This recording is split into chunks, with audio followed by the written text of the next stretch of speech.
सत्यराम, कल प्रसंग आया था, कदयु आपा जाएगा, कदयु विसरे और, कदयु सूक्ष्म होएगा, कदयु पावे ठोर। शिष्य गुरुजी से प्रश्न करता है कि हमारा आपा कब नष्ट होगा, असत्य पदार्थों को सत्य मानने की भ्रांति कब नष्ट होगी, हमारा जीवात्मा कब पवित्र होगा और हमारे को निस्वरूप की प्राप्ति कब होगी। इन चारों प्रश्नों का उत्तर आज दिया जा रहा है। विषम दुहेला जीव को, सदगुरु थे आसान, जब दरवे तब पाइये, नेड़ा ही स्थान। दादू जी महाराज उस बात का उत्तर दे रहे हैं कि आपा का नष्ट होना, असत्य पदार्थों को सत्य मानने की भ्रांति दूर होना, जीवात्मा का पवित्र होना, अपने निस्वरूप की प्राप्ति होना इस जीव के लिए बहुत कठिन है। विषम दुहेला जीव को, जीव के लिए ये काम बहुत कठिन है।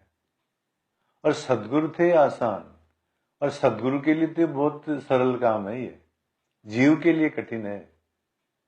जब दरवे तब पाइए, जब गुरु प्रसन्न हो जाएगा, जब गुरु कृपा कर देगा, जब दरवे तब पाइए, नेड़ा ही स्थान, तो पास के अंदर ही मिल जाएगा, कहीं दूर जाने की जरूरत नहीं है, तुरंत मिल जाएगा।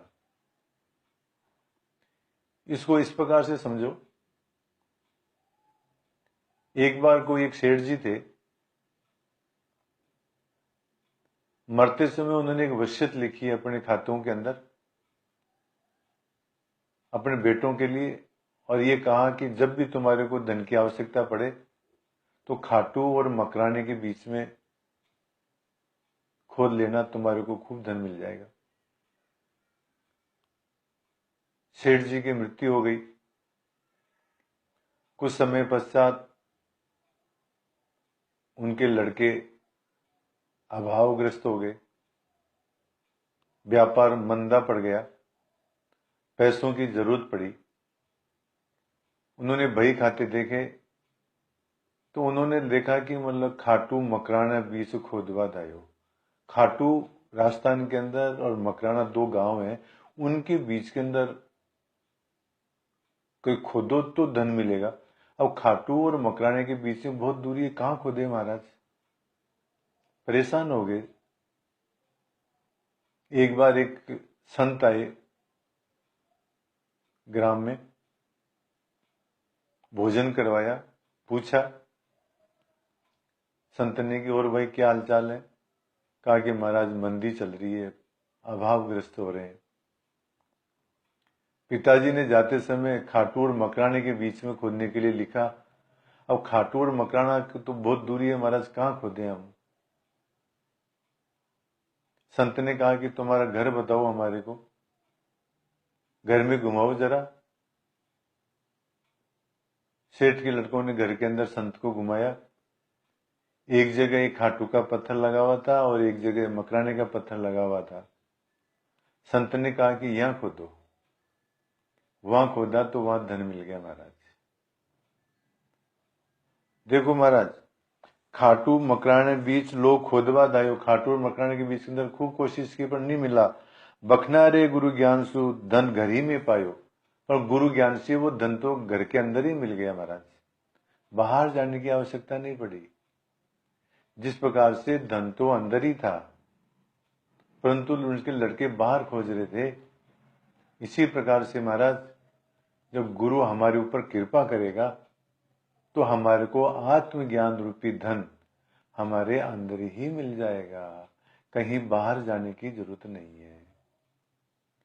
इसी बात को इस तरह से दादू जी महाराज साखी में कहते हैं कि विषम दुहेला जीव को, सदगुरु थे आसान, जब दरवे तब पाइये, नेड़ा ही स्थान।